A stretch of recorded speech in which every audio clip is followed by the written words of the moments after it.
Hi മക്കളെ, നമ്മുടെ December 13 Navodaya exam നടക്കാൻ പോവുകയാണ്.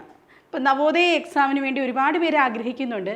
പക്ഷേ എങ്ങനെ പഠിച്ചാലാണ് ഇനിയുള്ള ദിവസങ്ങളിൽ നിങ്ങൾക്ക് മാർക്ക് കിട്ടുന്നത് എന്നാണ് ടീച്ചർ പറഞ്ഞു തരുന്നത്. അപ്പം നവോദയ അപ്ലൈ ചെയ്തിട്ടുള്ള എല്ലാവരോടും ഞാൻ പറയുകയാണ്, നിങ്ങളിത് പഠിക്കണം. പഠിച്ചെങ്കിൽ മാത്രമാണ് നിങ്ങൾക്ക് എന്ത് ചെയ്യാൻ പറ്റുക, ഈ പരീക്ഷ ക്ലിയർ ചെയ്യാൻ സാധിക്കുള്ളൂ. ഈ സമയത്ത് നിങ്ങൾ വിചാരിക്കരുത് നിങ്ങളുടെ സ്കൂളിലെ ടെസ്റ്റുകളുണ്ട് അല്ലെങ്കിൽ സ്കൂൾ പരീക്ഷ ഡിസംബറിൽ പരീക്ഷ നടക്കാൻ പോവുകയാണ്, അതിലൊന്നും കാര്യമില്ല. കാരണം എന്താണ്, ഈ ഒരു ടേൺ നിങ്ങൾ വലിയൊരു ടേണിങ്, എനിക്ക് പേരൻസിനോടാണ് കൂടുതലായിട്ട് പറയാനുള്ളത്. ഇത് വലിയൊരു ടേൺ ആണ് അവരുടെ ലൈഫിലെ എന്ന് പറയുന്നത്. ആ ടേണിൽ അവർ പാസ്സായി കഴിഞ്ഞാൽ പിന്നീട് നമ്മളിതൊന്നും നോക്കണ്ട, അവർ ലൈഫിൽ സെറ്റാകും. അത്രയും സിസ്റ്റമാറ്റിക്കലി അവർക്ക് കിട്ടുന്ന ഒരു പഠന സംവിധാനമാണ് നവോദയ സ്കൂളുകൾ എന്ന് പറയുന്നത്. പക്ഷേ അതൊരു നിസ്സാര കാര്യമല്ല. നവോദയ എൻട്രൻസ് പാസ്സാകുന്നത് വിരലിൽ എണ്ണുന്ന കുട്ടികൾ മാത്രമാണ്. എന്തുകൊണ്ടാണ് വളരെ കുറച്ച് കുട്ടികൾക്ക് മാത്രം ഈ ഒരു എക്സാം ക്ലിയർ ചെയ്യാൻ സാധിക്കുന്നത്? പലരും ഇതെന്താണെന്നറിയാതെ വെറുതെ ഒരു എക്സാമിനെ പോയി സമീപിക്കുകയാണ് ചെയ്യുന്നത്. അതിന് പഠിക്കേണ്ട പോർഷൻസ് എന്തൊക്കെ, തുടങ്ങിയ കാര്യങ്ങളാണ് ഇനിയുള്ള 25 ദിവസവും നിങ്ങൾ എഫക്റ്റീവായിട്ട് എങ്ങനെ പഠിച്ചു കഴിഞ്ഞാൽ നിങ്ങൾക്കിത് പാസ്സാകാൻ സാധിക്കും.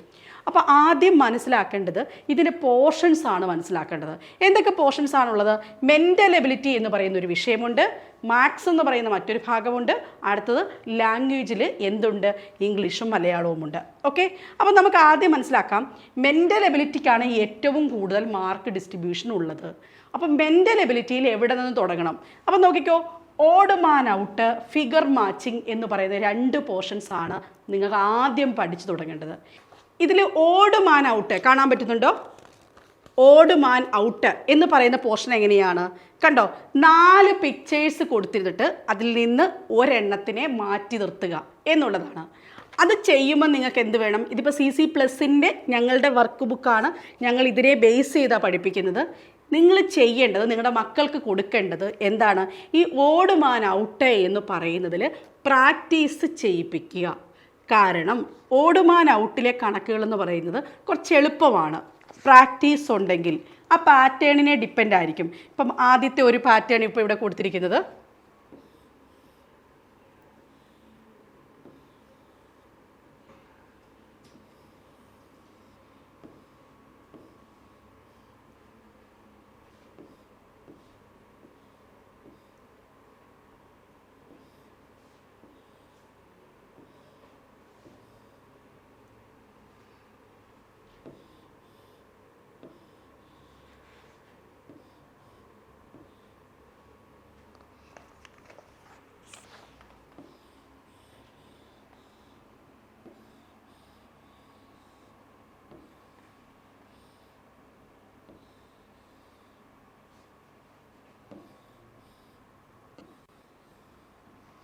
അപ്പോൾ ഞാൻ കണ്ടോ, ഇത് ഒരു ഓഡ് മാൻ ഔട്ടിൻ്റെ ഒരു ക്വസ്റ്റ്യൻ്റെ പാറ്റേൺ ആണ്. അപ്പം ഇതിൽ ഒരെണ്ണമായിരിക്കും വ്യത്യസ്തമുണ്ടായിരിക്കുന്നത്. അപ്പോൾ ഇത് ചിലപ്പം ഈ ഫിഗേഴ്സിൻ്റെ സെൻറ്ററിലായിരിക്കും ആദ്യത്തെ ഒരു സ്ക്വയർ ഷേപ്പുണ്ട്, അത് കഴിഞ്ഞ് മറ്റൊരു ഷേപ്പുണ്ട്, അത് കഴിഞ്ഞ് മൂന്നാമതൊരു ഷേപ്പുണ്ട്. ചിലപ്പം ഈ 3 ഷേപ്പുകളെ ഇൻ്റർലിങ്ക് ചെയ്തായിരിക്കാം ചോദിക്കുന്നത്. ചിലപ്പോൾ ഇതിൻ്റെ ഡയറക്ഷൻ ആയിരിക്കാം, ഇത് ക്ലോക്ക് വൈസ് ഡയറക്ഷനിലാണോ വരുന്നത് അല്ലെങ്കിൽ ആൻറ്റി ക്ലോക്ക് വൈസ് ഡയറക്ഷനിലാണോ വരുന്നത്. ചിലപ്പം ഫിഗർ ലൊക്കേറ്റ് ചെയ്തേക്കുന്നത് എവിടെയാണ്, ലൊക്കേഷനെ ബേസ് ചെയ്ത് ചിലപ്പോൾ ക്വസ്റ്റ്യൻസ് ഉണ്ടാകും. മനസ്സിലായോ? ലൊക്കേഷനെ ബേസ് ചെയ്ത് ചിലപ്പം ആ ഫിഗേഴ്സിൻ്റെ രൂപങ്ങളെ ബേസ് ചെയ്തിട്ടുണ്ടാകും. എന്തെങ്കിലുമൊക്കെ കുറച്ച് പ്രത്യേകതകൾ ഓഡ് മാൻ ഔട്ടിൽ കാണും. ആ ക്വസ്റ്റ്യൻസ് ചെയ്ത് കൊടുക്കേണ്ട രീതി എന്താണെന്ന് വെച്ച് കഴിഞ്ഞാൽ, more number of questions print കൊടുക്കുക, കുട്ടികളെ കൊണ്ട് പ്രാക്ടീസ് ചെയ്യിപ്പിക്കുക, അക്യുറസി എൻഷുർ ചെയ്യുക. അതിലൊരു ആദ്യത്തെ ഒരു എക്സസൈസൊക്കെ ഒരു 5-6 എണ്ണോ ചെയ്ത് കൊടുത്തു കഴിഞ്ഞാൽ അവർക്ക് മനസ്സിലാകും. ഇപ്പം ഞങ്ങൾ ചെയ്യിപ്പിക്കുന്നത് എങ്ങനെയാണെന്ന് വെച്ച് കഴിഞ്ഞാൽ CC+ൻ്റെ ബുക്കാണിത്. ഈ ബുക്കിൽ ഇതുപോലെ നിറയെ എക്സസൈസ് ഉണ്ടാകും. കുട്ടികളെ ഈ എക്സസൈസ് തന്നെ ചെയ്യിപ്പിക്കും. അപ്പോൾ അവർക്ക് എന്താ ഗുണമെന്ന് വെച്ച് കഴിഞ്ഞാൽ അവർക്ക് ആ സോൾവിങ് കപ്പാസിറ്റി വളരെ ഇമ്പോർട്ടൻ്റ് ആണ്. ഓക്കെ, അപ്പം ഓഡ് മാൻ ഔട്ടും അടുത്ത പോർഷൻ ഞാൻ പറഞ്ഞത് ഫിഗർ മാച്ചിങ്ങുമാണ്. ഓഡ് മാൻ ഔട്ടും ഫിഗർ മാച്ചിങ്ങും ഇത് രണ്ടും പഠിക്കാനായിട്ട് ഇനിയുള്ള ദിവസങ്ങളിൽ കുട്ടിക്ക് നൽകാവുന്ന ദിവസം എന്ന് പറഞ്ഞു കഴിഞ്ഞാൽ ഒരു 2 ദിവസമാണ്. ആസ് എ ഫ്രഷർ ആണെങ്കിൽ പോലും അതിൽ കൂടുതൽ സമയം നമുക്ക് എന്തില്ല, ആ പോർഷൻ പഠിക്കാനില്ല. ഏറ്റവും കൂടുതൽ ചോദ്യങ്ങൾ ചോദിക്കുന്ന ഒരു ഏരിയയാണ് ഫിഗർ മാച്ചിങ് എന്ന് പറയുന്നത്. ഫിഗർ മാച്ചിങ്ങും നമുക്ക് കുട്ടികൾക്ക് പ്രാക്ടീസ് തന്നെ കൊടുക്കണം. ഇതേപോലുള്ള പ്രാക്ടീസ് ബുക്കുകളിൽ നിന്ന് ഈ പ്രാക്ടീസ് സെഷൻസ് നിങ്ങൾക്ക് പർച്ചേസ് ചെയ്യാവുന്നതാണ്. അപ്പം അത് നിങ്ങൾക്ക് ഇപ്പം CC+ൻ്റെ ആണെങ്കിൽ ഈ മെറ്റീരിയൽസ് എല്ലാം നിങ്ങൾക്ക് എന്ത് കിട്ടും, ഞങ്ങൾ അയച്ചു തരും. അതിൽ കൂടെ നിങ്ങൾക്ക് പഠിക്കാവുന്നതാണ്. ഓക്കെ, ഇനിയും ഏറ്റവും ഇമ്പോർട്ടൻ്റ് ആയിട്ട് അവർ പഠിക്കേണ്ടത് മാത്സ് കുറച്ച് പോർഷനേ ഉള്ളൂ ശരിക്കും പഠിക്കാനായിട്ട്. പക്ഷേ പ്രശ്നം എന്താണെന്നറിയാമോ, നമ്മുടെ മക്കൾ ഇത്രയും നാളും പഠിക്കാത്ത മാത്സൊക്കെ ഇവിടെ ചോദിക്കും. അതുകൊണ്ട് തന്നെ അവരെ മാത്സിൽ മാർക്ക് നേടാൻ വേണ്ടി ഏറ്റവും എളുപ്പത്തിൽ പഠിപ്പിക്കാവുന്ന പോർഷൻ എന്താണെന്ന് വെച്ച് കഴിഞ്ഞാൽ നമ്പർ സീരീസ്, നമ്പർ സിസ്റ്റവുമായി ബന്ധപ്പെട്ടതാണ്. അവിടെ ചോദിച്ചു തുടങ്ങുന്നത് കുഞ്ഞുങ്ങൾക്ക് നമ്മുടെ ഭാജ്യസംഖ്യ എന്ത്, അല്ലെങ്കിൽ ഓൾ നമ്പേഴ്സ്, അല്ലെങ്കിൽ ഭാജ്യസംഖ്യ, അഭാജ്യസംഖ്യ, പ്രൈം നമ്പേഴ്സ്, കോമ്പോസിറ്റ് നമ്പേഴ്സ്, ഈ ഒരു കാറ്റഗറിയിലുള്ള നമ്പർ എന്താണെന്ന് ചോദിച്ചിട്ടുള്ള ക്വസ്റ്റ്യൻ പോലും സ്റ്റാർട്ട് ചെയ്യും. അതിന് ബേസിക്കിൽ നിന്ന് അവരെ പഠിപ്പിച്ചു തുടങ്ങണം.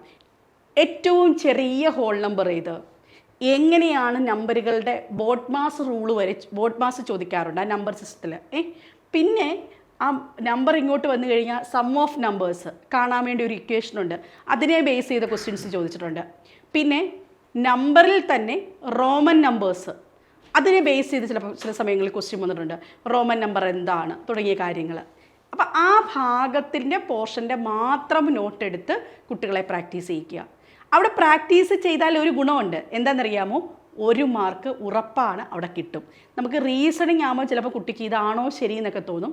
പക്ഷേ അതുപോലല്ല, നമ്മുടെ മാത്സ് വരുമ്പം കുട്ടിക്ക് അക്യുറേറ്റ് ആയിട്ട് ആൻസർ കിട്ടും. അപ്പോൾ ഒരു കാരണവശാലും ഈ പറയുന്ന ഫണ്ടമെൻ്റൽ ഓപ്പറേഷനെ ബേസ് ചെയ്ത പോർഷനും മാത്സും വിട്ടുകളയരുത്. അത് പഠിക്കുകയാണെങ്കിൽ മാത്രമാണ് അവർക്ക് കൂടുതലായിട്ട് സിംപ്ലിഫിക്കേഷൻ പ്രോബ്ലംസ് ഇട്ട് കൊടുക്കുക. മനസ്സിലായോ? സിംപ്ലിഫൈ ചെയ്യുക. അവിടെ ബോഡ് മാസ് റൂൾ അപ്ലൈ ചെയ്തിട്ടുള്ള സിംപ്ലിഫിക്കേഷൻ പ്രോബ്ലംസ് കൊടുത്തോ. ദശാംശ സംഖ്യകൾ, അതായത് നമ്മുടെ ഡെസിമൽ നമ്പേഴ്സിനെ ബേസ് ചെയ്ത് പ്രോബ്ലംസ് കൊടുക്കുക. അതൊക്കെ കുട്ടികൾ തെറ്റിക്കാനുള്ള സാധ്യതയുണ്ട്. പിന്നെ അവിടെ ശ്രദ്ധിക്കുക, അത് വഴിക്കണക്ക് രൂപേണ കൊടുക്കുവാണെങ്കിൽ അതാണ് കൂടുതൽ നല്ലത്. അത് ചിലപ്പോൾ അവർക്ക് പ്രാക്ടീസ് ഇല്ലാത്തത് ആ വഴിക്കണക്ക് രൂപത്തിലുള്ളതാണ്. പക്ഷേ ഒരിക്കലും ഈ മാത്സ് 1ഉം 2ഉം പഠിക്കാതെ കുട്ടിയെ വിടരുത്. ദെൻ അടുത്തത് മെൻ്റൽ എബിലിറ്റിയിലേക്ക് വരികയാണെങ്കിൽ പാറ്റേൺ കംപ്ലീഷനും ഫിഗർ സീരീസ് കംപ്ലീഷൻ എന്ന് പറഞ്ഞ പോർഷനുണ്ട്. ഇത് കമ്പാരിറ്റീവ്ലി ഇത് കഴിയുന്ന ഒരു കുഞ്ഞിന്, അതായത് ഫിഗർ മാച്ചിങ് ഒക്കെ പഠിച്ചു കഴിയുന്ന ഒരു കുഞ്ഞിന് മാത്രമാണ് ഇത് എളുപ്പമായിട്ട് തോന്നുക. അപ്പോൾ അവിടെ കുറച്ച് ട്രിക്കുകളുണ്ട്. ഇപ്പോൾ ഞങ്ങൾ ക്ലാസ് എടുക്കുമ്പോൾ നമ്മളെപ്പോഴും കുറച്ച് ട്രിക്കുകളിലൂടെ ആയിരിക്കും പഠിപ്പിക്കുന്നത്. ഇതിനെ ഇങ്ങനെ ചെയ്താൽ നല്ലതായിരിക്കും, ഈ രീതിയിലാണ് അതിൻ്റെ നെക്സ്റ്റ് സീരീസ് എന്നൊക്കെ വരുന്നത് പറഞ്ഞു കൊടുക്കുന്നത് നമ്മളെവിടെയാണ്, ഈ ഒരു പോർഷനിലാണ് പറഞ്ഞു കൊടുക്കുന്നത്. അപ്പം ഷുവർ ഷോട്ടാണ് ആ ഏരിയ എന്ന് പറയുന്നത്. കുഞ്ഞുങ്ങൾക്ക് ഇൻട്രസ്റ്റ് ഉള്ളതാണ്. വെറും 2 days കൊണ്ട് അത് പഠിച്ചെടുക്കാൻ സാധിക്കും. ഓക്കെ, ഒത്തിരി സമയമൊന്നും വേണ്ട, കുഞ്ഞുങ്ങൾക്ക് ഇൻട്രസ്റ്റ് ഉള്ളതാണ്. പക്ഷേ അവരെന്ത് ചെയ്യണം, കുറച്ച് സമയം മെനക്കെട്ട് ഇത് പഠിക്കാൻ വേണ്ടി ഇരിക്കുകയാണെങ്കിലാണ് അവർക്കിത് പഠിക്കാൻ സാധിക്കുക. അടുത്തത് ഇത്രയും മാത്സ് കഴിഞ്ഞിട്ട് മാത്രമായിരിക്കണം അവരെ LCM HCF ബേസ് ചെയ്തിട്ടുള്ള പ്രോബ്ലംസ് ചെയ്യിപ്പിക്കാവൂ. LCM എന്താണ്, HCF എന്താണ്, എങ്ങനെ ഷോർട്ട് കട്ടിലൂടെ LCM HCF കാണാൻ പറ്റും.